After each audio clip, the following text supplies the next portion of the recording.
Welcome to the show. I'm your host, Caneel Joyce, and it is so amazing to be able to come here every week and connect with each one of you. Before we begin today, I want to quickly remind you that all of the resources that you are about to hear about in this episode, resources designed to help you become the best leader of yourself, your life, and your work that you ever have wanted to be, all of those, all the exercises, all of it's available for you for free at alloudpodcast.com. These are the same resources I use with my executive coaching clients, and I think you'll find them very valuable. So please go there right now and check that out. We will also currently beginning to hold weekly community calls here on Zoom, just like I am here right now with Jeremi.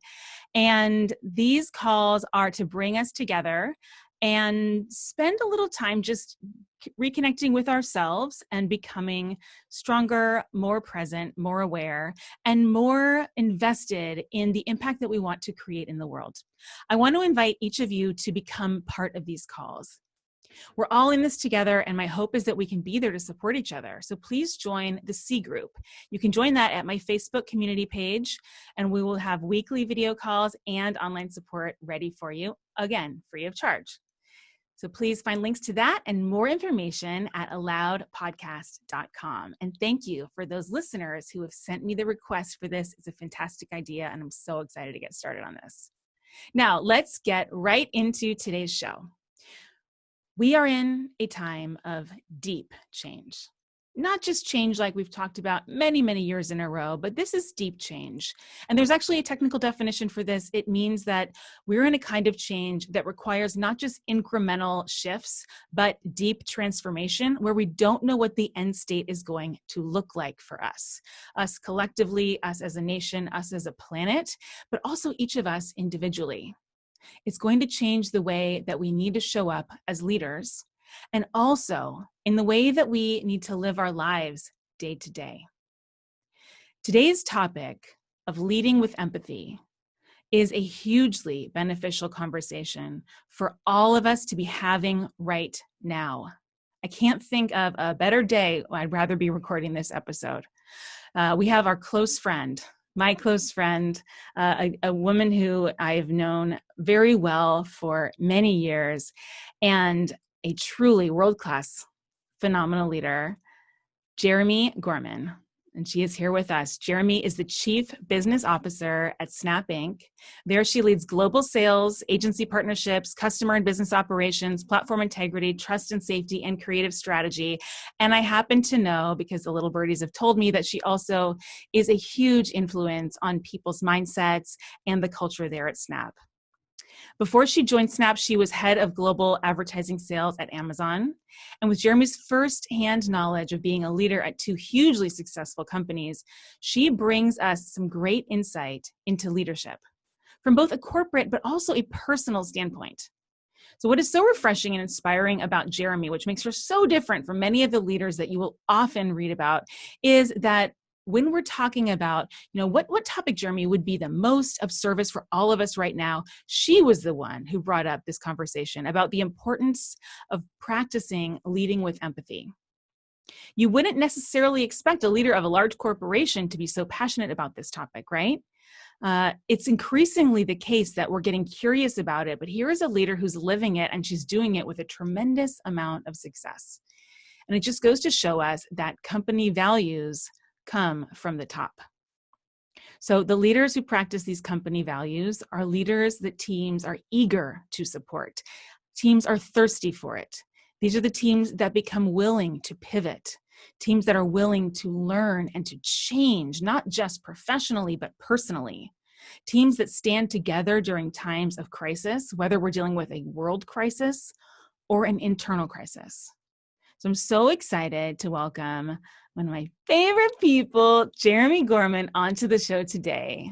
Jeremi, thank you so much for joining us here. Thank you for having me. I felt like I should walk down some runway when you said that, but here I am, just in my big echoey Zoom room. Thank you. In your big echoey Zoom room. Where, just for our audience, where are you located today?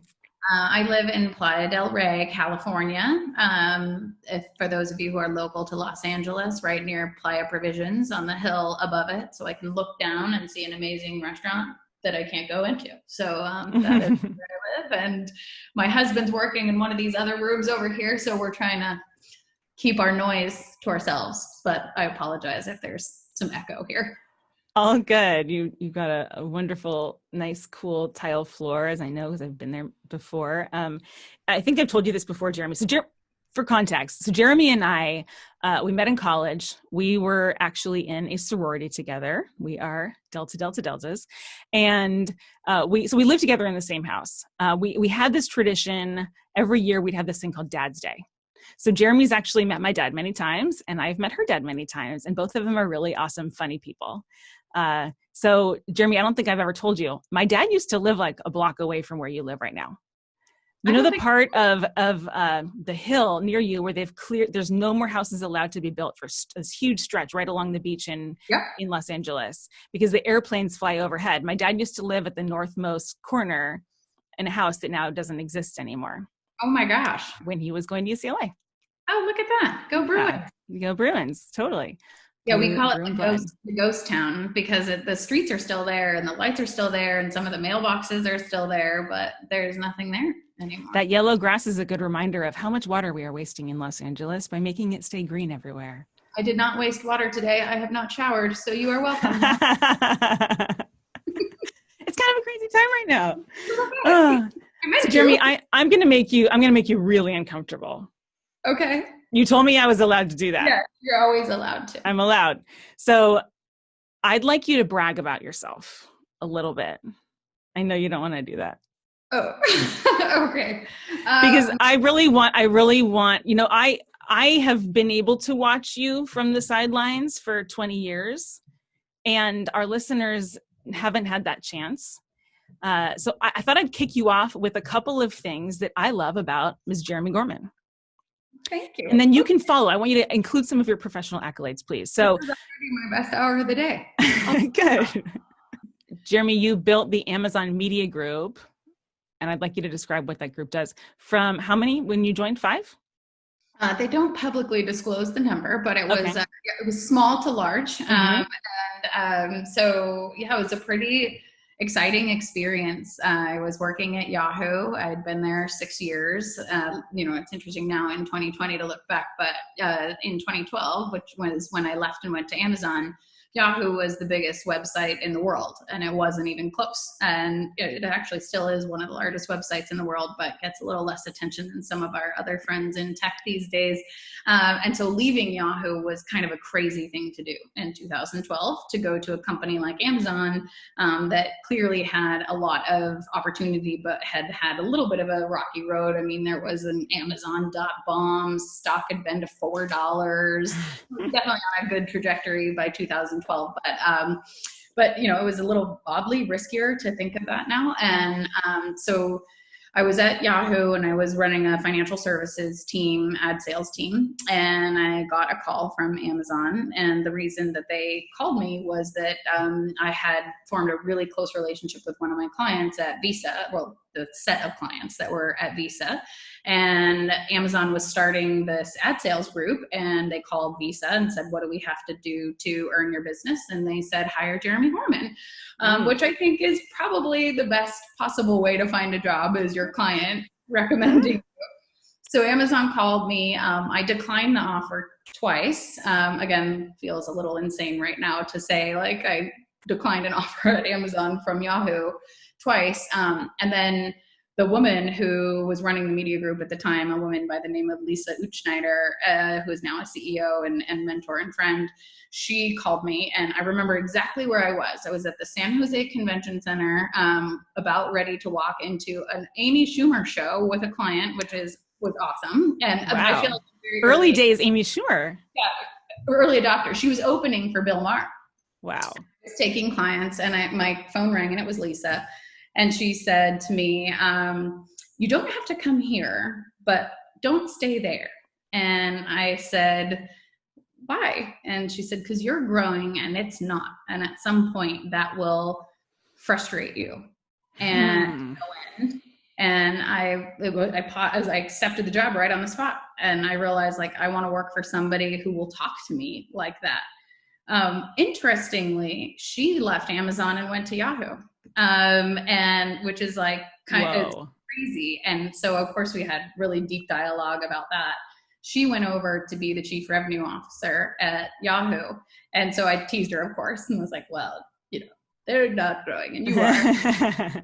And the same, like, very sage advice was like, when you get the opportunity to go be like, have a job that big at a company that big, like, you take it. Mm-hmm. And, and she did some really amazing things there and is now a CEO of Integral Ad Science. And so I think it's just one of those stories of you find somebody who just kind of speaks to you in a really, really human way. And I've tried to take that with me. That was a divergent question or divergent answer. But when I got to Amazon, it was really small. Again, not Amazon, but the media group, which is the ad sales group. They don't disclose it, so I don't want to do that on their behalf, but really, really small. And there was a team of us, many from the other large publishers. So Google, Facebook, Yahoo, put it together, Microsoft. And we started selling ads, and they were like boring, kind of untargeted ads on Amazon, just banners. IMDb had already been ad supported, so we had some learnings that we were able to walk into there. And then it grew into the behemoth that it is today. Again, they don't totally publicly disclose it, but if you look at the advertising and other revenue at Amazon, that is exceeding $10 billion a year now, just 8 years later. So we built an awesome world-class team, and it was an amazing experience, and I'm so grateful for it. And I learned so much. I mean, learning things like supply chain, and I know the cost of corrugate because we were trying to put ads on the boxes, like all this kind of stuff. Just learning all of that there was like an MBA every day. Amazing. Am I remembering this one correctly? I think we'll edit it out if I'm not. Okay. Were you responsible for getting the first ad on a box, which I think was the Minions box?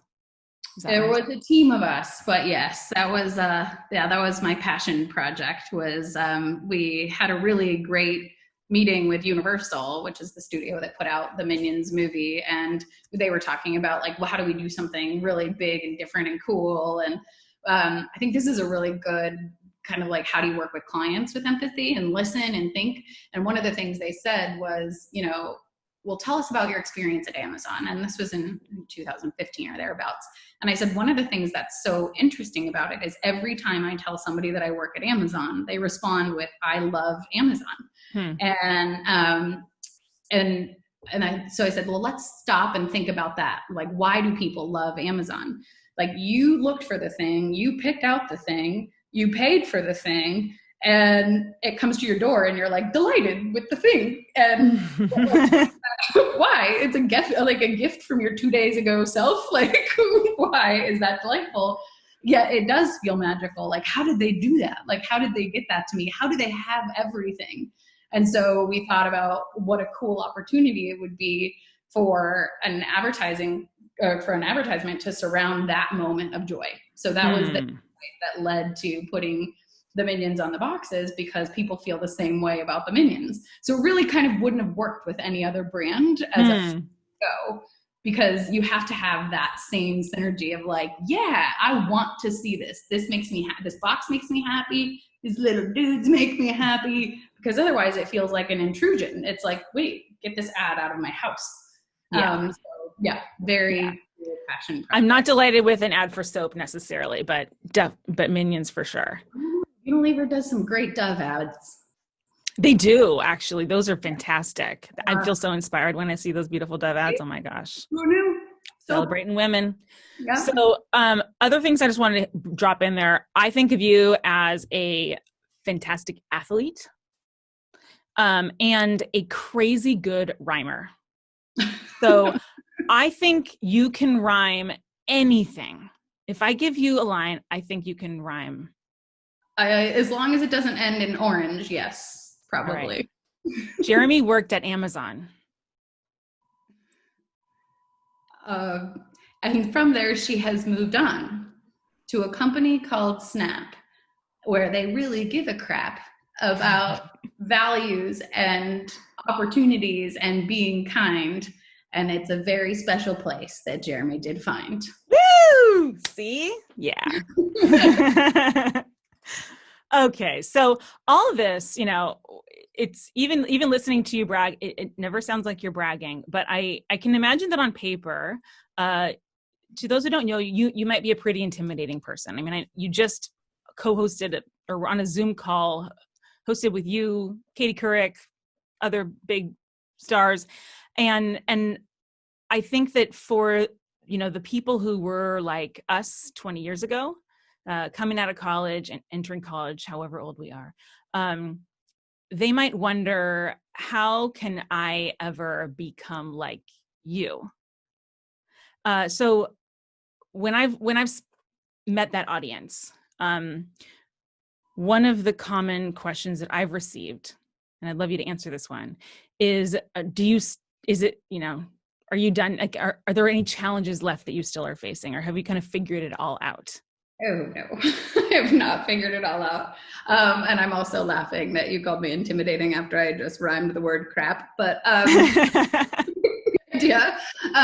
But no, I mean, every day is a new challenge. I think that's probably one of the things that has led me to where I am, has been that I love challenges. I love, what's the next thing? How can I tackle it? Like, I don't know yet how big too big is. I haven't encountered it yet. I will say some of the things going on in the world right now feel like just really, really, really big. And so right now is actually my greatest challenge, like literally this last 3 months.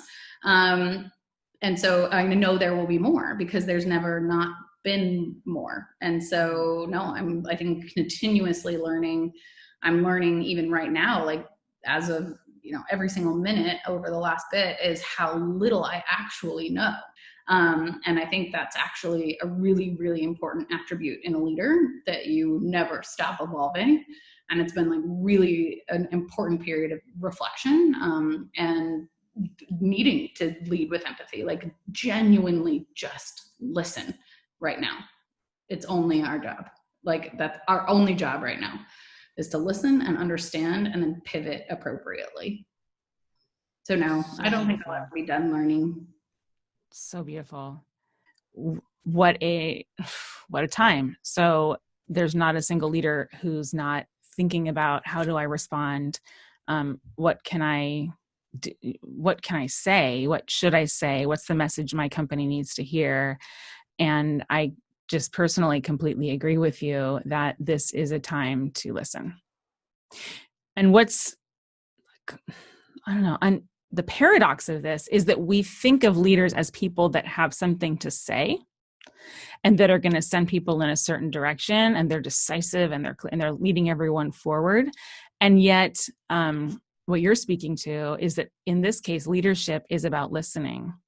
And I think it's about listening a lot of the time. Yeah, I think that's true. I think, it's interesting when I think about decisions, and I think we've had these conversations before, both personally and professionally, is that my decision right now is to listen. That is on purpose. And I think that is something that, as a leader of an organization the size of mine, which borders on about 1,000 people, is my clarity around saying that my decision is to listen is very different than not saying that, because otherwise it sounds like silence, and it's actually the same. Like, to them, it's the same. To say I'm choosing to listen is the decision. Mm-hmm. And as a leader, it is still my job to communicate a decision. And that makes, I think, people feel a little bit more stable in a really unstable environment. Not like, where is she? It's like, oh, these are the people she's listening to right now, which is and the way I'm kind of looking at it right now is, I think I made this up on the fly in a meeting the other day, but I kind of like it, is sometimes you lead from the front and sometimes you lead from the back. And right now is my time to lead from the back. And like, the front is our employee community that needs to be heard. And so that, I think that deliberate decision is really important. Oh, it's beautiful. So the deliberate decision of from which position to lead. There's a connection here that's interesting to the leadership philosophy at Snap. I know that this is not the only company that has this, but the philosophy is that the leader is actually at the bottom of the pyramid. Unlike the typical, organizational structure diagram, which shows the CEO at the top and board above them, but everyone trickling down. And that positional signaling is really, really meaningful. What's it? I'm not sure that Amazon subscribes to that philosophy. Maybe you can speak to it, maybe not. But what's it been like being in an organization like that? Have you noticed anything in particular? Yeah, I'll speak more to the current experience, and by way of that, say that it's the first time I've had the experience. But that's not to say it's always the right way or wherever it may be. I mean, Amazon is incredibly successful, so it would be hard to say that anything they're doing there is incorrect by any means. But I will speak to my current experience, which is my job is to be there for my team. My job is to empower my team. My job is to remove obstacles for my team. My job is to give credit to the team, not just my team, but everybody who helps us achieve an objective. And working for Evan is, whose birthday it also is today. So happy 50th birthday, Evan Spiegel. Even kind of just jumping back 20 minutes when you said that I had something to do with the culture, like that made me a little bit uncomfortable, because I feel like he started it from day one and I got to fit into it. Like it works. It's who I am as a person anyway, but I don't think I ever had seen the structure before. And so it just feels really, really natural to me to be like, awesome. How can I help people? And sometimes, by the way, that's by telling them hard things. That doesn't mean like I've come in to be some wimpy leader. That's like, you need to hear a message that is challenging so that we can improve, or et cetera. Like that to me is still serving the greater good. So it's not like I came in with lollipops and rainbows necessarily. I just think it's really important, and I love it. And it makes me feel like, yesterday, for instance, one of my teams was saying, we're under capacity because we work with a group in Mumbai, and that team Mumbai just got extended to June 30th for their stay-at-home orders, and their stay-at-home is a little bit different than ours, as you can imagine, from a connectivity perspective and so on. So they're not at full capacity. And one of my leaders was like, I feel so badly. I'm letting you down. This project's going to slip. And I'm like, I feel badly that I'm letting you down, that I didn't think, of course, Mumbai is going to stay home longer than the rest. When you look at the population alone, nothing else, of course, in a social distancing world, Mumbai is going to stay home longer. And I end up apologizing to her and I'm so sorry that I didn't even think through that you might need resources 90 days ago. Duh. And I think that example is the sort of inverted pyramid example of no, I owed you better, not you owed me more. Dang. You don't owe me anything. On this show and previous episodes, we've talked a lot about what it means to be above the line.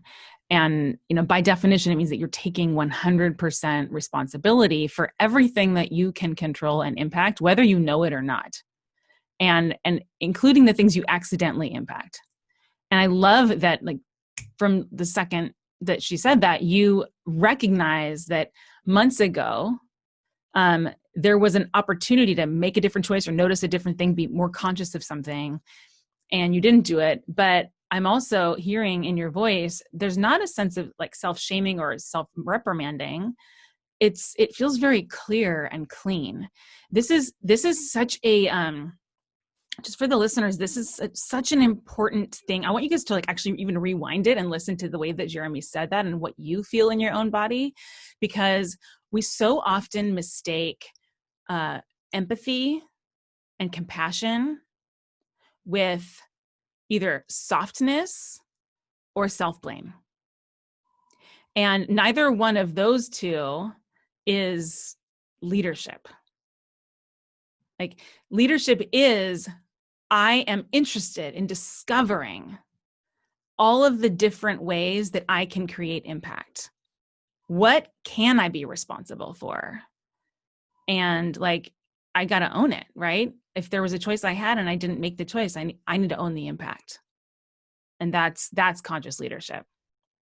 Such a good example. it. Like I do feel badly that I let her down, but I don't have a time machine. So like, okay, what am I going to do now? You know, kick myself or learn from it and figure out a way to get ahead of staffing and resourcing issues in the future. And I think that is a refrain I have a lot in my own head, which is like, absent a time machine, what am I going to do? Because otherwise you just end up saying, oh man, 90 days ago, I should have noted the population of India. I was in India on February 28th. I saw how crowded it was. Like, I'm so dumb. And it's like, what good is that doing, Danny? Like literally no one, not her, not the team, not the work, not me. It's like, okay, noted. That was not the brightest thing I've ever done. But like, how do we get ahead of it moving forward? Like, how do we do things? Like, nobody could plan for a pandemic, of course, but like, how do we have better contingency planning is like my thought immediately is there now, which is like, okay, cool. So we need to have better contingency planning, not like, I'm so dumb, because that's a waste of time. It's a total waste of time. Not what she wants to hear either. It's draining of energy. Has it always been so easy for you to kind of have that empathy with yourself and not feel guilty? You've been my friend since I was 19. Does anybody ever turn these around back on you? Yeah, they do. I love it. So I don't think it's always been as easy for you. Yeah. I feel like I've seen you really, I don't know, grow in that way because, several years ago when you were really traveling your ass off like you did for many, many, many years, and just the speed of like growth happening all around you at Amazon was so epic. It was like an avalanche of success and growth, but with that comes a lot more people, a lot more feelings to impact, a lot more communication. And I have seen that that's been like a part of your journey, is kind of finding peace with what you can do and what you can't do. Yeah. And like scaling yourself. Yeah. Yeah, I think that's true. And I also think that inertia is the enemy of consciousness. And I was operating with a lot of inertia, again, given the like rapidity with which Amazon was growing and innovating. It was like, keep up, sister. Like, if you aren't on this wheel and you aren't going 1,000,000 miles an hour, like it's leaving without you. And I had the energy and the fortitude to do that then. And I'm so glad that I did. And we built a really amazing business together. But because of that speed, the moments that I could take to say, I did this well, or I did this poorly, or I said yes to something, you taught me this, but like I said yes to something I should never have said yes to in the first place, and now I regret it, or like this kind of stuff.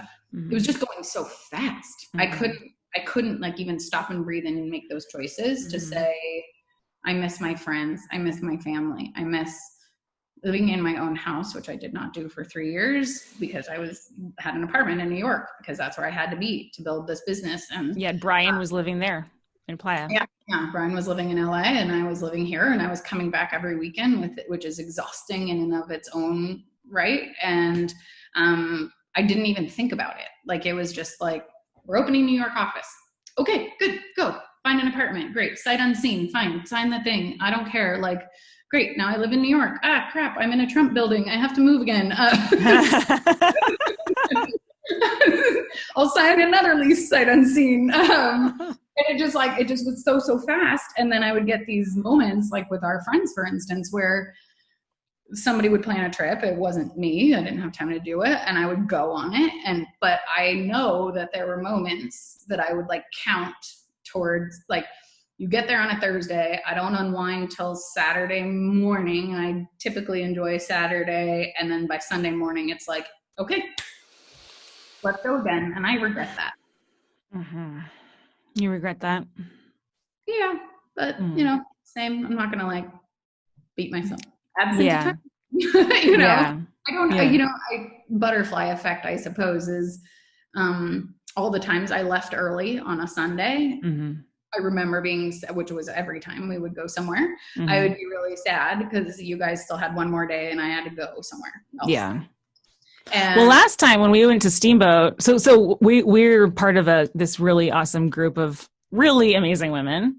All of us went to UCLA together, total ass kickers, and we try to go on a girls' trip once a year, and we see each other other occasions too. But now that kind of like we're done getting married, there haven't been all the weddings to bring us together, so we really try once a year to have at least this one kind of girls' trip retreat.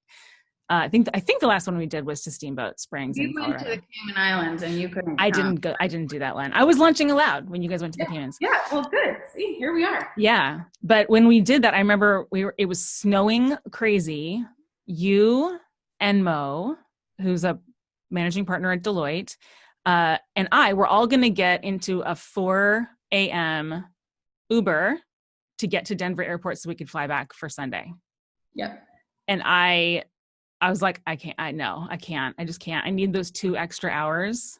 I'm going to leave at 6. And I think I left at 6, and we ended up hitting like the big storm. We had all the delays. I think I got home at 11 p.m. that night. Worst decision I ever made. So I should have gone with you guys that one time.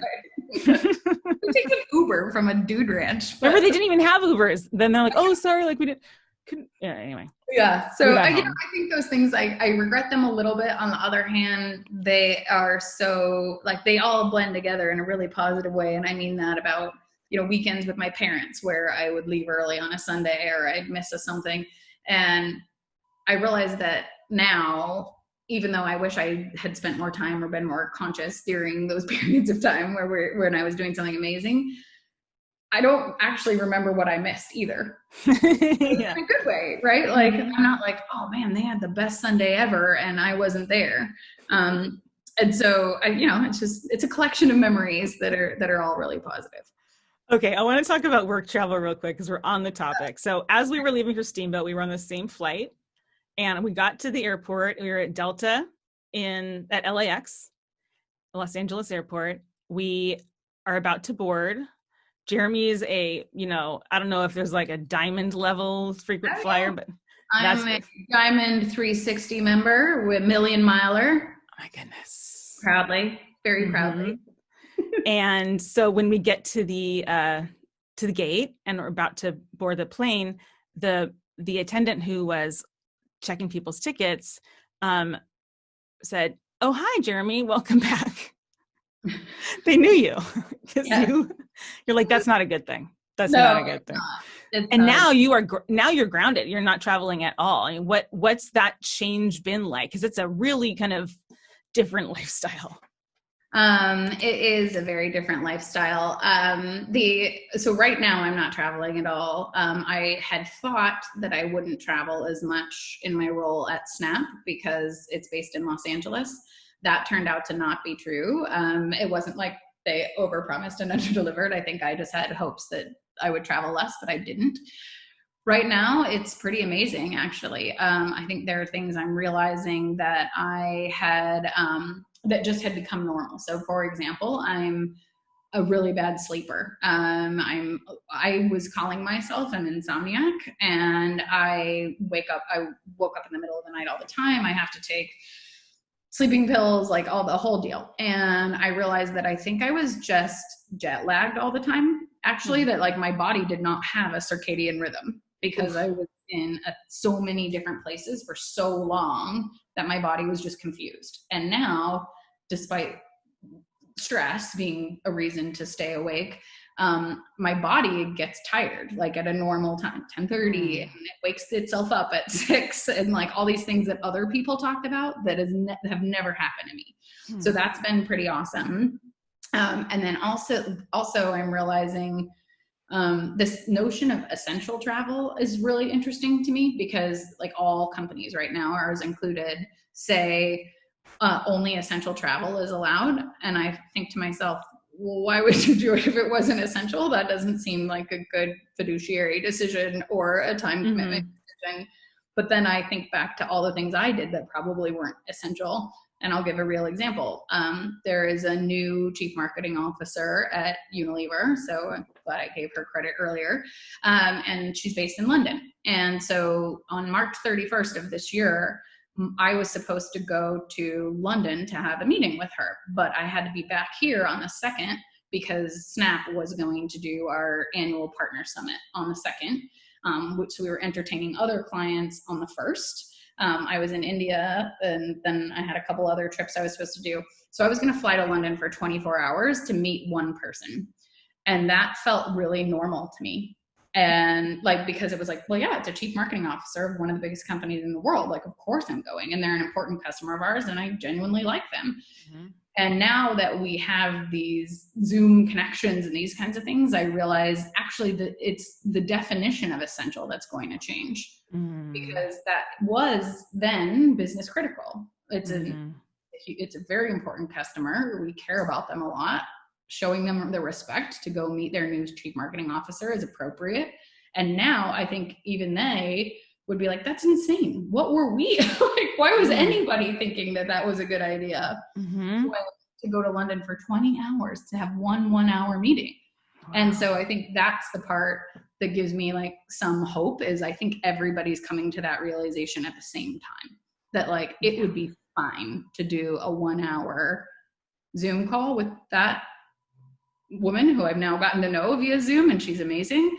And then meet her when it's appropriate, because I'm going to be in London or she's going to be here. And so I think that part is cool. And I can't And you're imagine. still able to create the connection.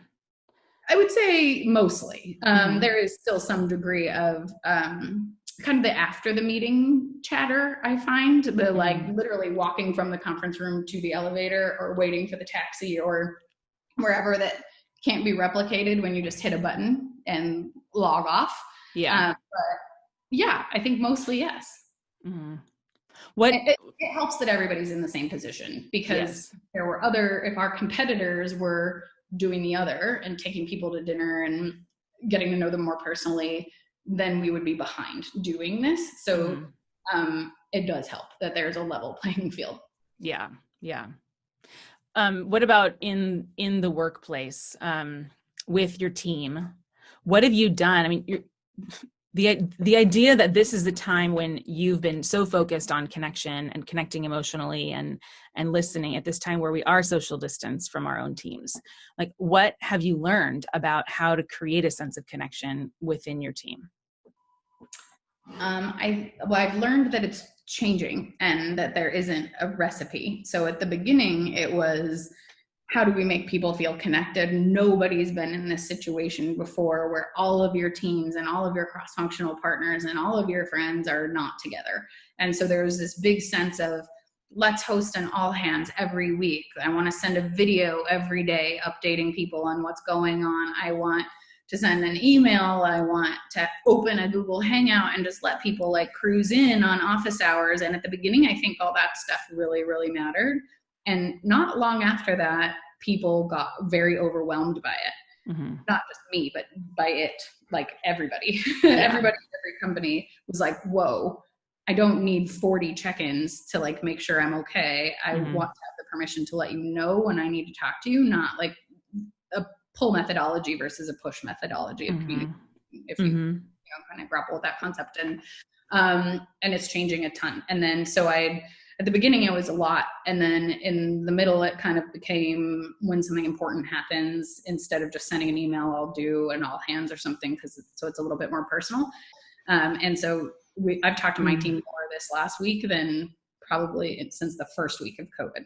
So I think that's one of the things that we just have to listen to our teams in that regard as well, which is like, what worked at the beginning didn't work in the middle, and what works right now isn't going to, the emotional exhaustion of what's happening right now isn't practical for anybody to withstand, and still run a business. So like finding the balance of that and ensuring that we don't forget, like, this is not a moment in my mind where we get to go back to thinking like we thought 2 weeks ago. Not we Snap, we society. So how do you, like, now we just have to talk more to figure out what's that balance? Like, how do we keep this so top of mind and also do our jobs? You know, I'm a model, like a model person, a framework person. I'm kind of constructing. Thanks, Jeremi. I'm putting together a little bit of like a framework in my head as I listen to you talk about what it really means to be an empathetic leader. And at the beginning, there's this distinction of, do I want to lead from the front, from the front or from the back? And now I'm hearing about, how much of my own involvement is going to be supportive versus exhausting. There's also this choice of, is this a time to speak or a time to listen? With the distinction of, I need to make a choice. I need to be the decider of what my strategy is going to be here. And is this a time for kind of a pull strategy or a push strategy? And I think these are really important ingredients, because this notion of being empathetic as a leader is, I think, still very not concrete. It's mysterious, sounds kind of squishy to most people. So I really appreciate just you bringing it to life here. And I wonder if, before we move into kind of your closing words, and I really do want you to give some advice here, but before we do that, what's the challenge that people can expect, like the internal challenge they can expect if they decide to walk this path? Well, I think it's interesting because, when I say I am a leader with empathy, that wasn't something I anointed myself with. It was a common piece of feedback that I have received over 20 years. That was like, oh, I guess I am that. So I didn't ever make a conscious decision to be an empathetic leader. So I don't actually know what it would take to turn it on. But I know that people were like, oh, I love working I find myself working harder because you understand me. I find myself wanting to succeed because I like you, like these kinds of things. And I realized, well, there's power in that, right? As a boss, that's pretty cool. So then I figured out the words to use, the empathetic leader part, but certainly I didn't consciously choose it. I will say that the word empathy in and of itself, it means that you can feel how other people feel, and you do feel how other people feel, and their pain is your pain and their joy is your joy. And when the more and more people you get like that, when you scale your organizations, the more people's pain you feel, and the more people's joy you feel. So that's amazing too. But there are a lot of people in pain right now. And as somebody who cares about them deeply, that is really, really hard. It's like, if I could put it into a picture, it's like, you think of these mosaics, they're made up of all these people, and then you zoom out and it's one other image. I feel like I'm that image, that I'm made up of these tiny, tiny, tiny tiles of all of these people who are counting on me. And that mosaic, if it stays together, looks like something. Right now it looks like a leader, but it is so easy to break. If you just put, you drop a tiny little thing on it, and all those tiles just go into space by themselves, and they become individuals again. And so that, I just made up that analogy, but I kind of like it. It's a very, very fragile place to be. So I think that would be my words of wisdom, would be if you really want to feel, you're really going to feel. And some days that is so hard. And some days it's the best, it's the best, when you can feel 1,000 people's victories. It's really, really cool, but the middle of the road is the easy road. But you don't get the highs if you don't get the lows, because you don't care about them. You don't care about their joy either. So what advice do you have to give then of how to prepare yourself, how to be strong through that, how to stay centered and healthy? I think you have to give yourself permission to not always be centered and healthy, which is probably perfect. Oh, I was going to say that's probably the antithesis of how you train people. It's allowed. The show is called Allowed. Totally. Well, that's self-empathy, empathy for yourself. So right now, the amount of time and effort and energy I'm putting into the team is too much for me to handle. And so I know that I can't do it at this magnitude for ever and ever and ever, but right now it's totally worth it. And I will do it as long as they need me to. And so I think that's where my piece of advice would be pick your moments where it's going to be too hard. Don't let it be all of them. Don't let it last forever and ever and ever, because you will do them less service if you are exhausted and if you are sad and if you are turn inward and these kinds of things. But if you can be deliberate about when you're going to let it be too hard, then you also know there's the end of that period too. And, you know, I'm not like picking a day.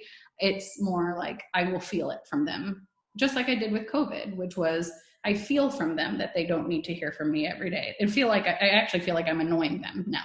So I'm going to back off a little bit, and just to be okay with that ebb and flow would be my advice, because it can be pretty exhausting. Great advice. Jeremi, thank you so much. Is there anything else that's important to note that you'd like to add for our listeners? We touched briefly upon our group of friends, and I don't want to, I don't want to make this like too personal so that it's boring for people to listen to, but I think the importance of what we have with the women that we're friends with, and the length of time with which we've been friends, 20 years and counting, and every single one of them is a badass in their own way. And I think, knowing now just many more adults than I knew before, it's really unique that we support each other in the way that we do, that there's not jealousy, that there's not like competition, and everybody wants everybody else to win. And I genuinely believe that, and I will only speak for myself, but I'm pretty sure most people in our group of friends feel this way, that I would not be anywhere near where I am if I didn't have that system. And so next time I come on your podcast, I think that's worth talking about in terms of finding allies and friends that support you in everything that you do. Like, I genuinely feel like when I win, you guys are happy for me. And I know that when you guys win, I'm happy for you. And that's a big deal. So such a big deal. That's my cliffhanger, so that they'll come to our next session. Yes, I can't wait to have that session. It is the secret sauce. So I did a talk at UCLA. These are my parting words. We'll let our listeners go in a second. But when I did a talk at UCLA, the Career Center invited me out to tell people about like how to craft your story for the job search. And I decided to flip it. And I was like, how about it's really more about how do you craft your life so that it's a good story? And my catchphrase, and I really do believe this, and I think you will too, is when you're in college, if you're studying the entire time and you're not spending any time making friends or building memories, like you're not willing to like sacrifice any little bit of your academic achievement so that you can like really have that experience and invest in your friendships, then you are really missing out. So it's hashtag when in doubt, go out. I think I might have been part of the problem there instead of part of the solution. I think you and I were buddies. We loved to go out when it was finals week because the lines were so much shorter at the bars. They were so much shorter. Yeah, I would give the same advice with a tweak of, but study a little bit, because for sure. I would say that my balance on that was probably far more social than it was academic, but everything turned out just fine. It all turned out okay. All right, listeners, you are allowed to be the big-hearted person that you are. And I know that so many of you are, and that's why you are listening to this show. And you're allowed to have your feelings. You're allowed to not do it right. You're allowed to change your leadership style. And you are allowed to invest in the friendships that truly will be the foundation that allow you to be strong through thick and thin, the ups and downs of the leadership journey that you know you are meant to be on. Jeremi, you are a rock star, and I love you so much. You are in your zone of genius when you are a friend. You are one of the most genius friends I know, and you bring it into your leadership, and it's awesome. Thank you for being here today. I love you too. Thank you for having me. This was an amazing experience as always, and I'm glad I got to open with a rap. Didn't expect. Mm-hmm. Thank you. I miss you. Miss you too. Bye. Good luck today. Bye.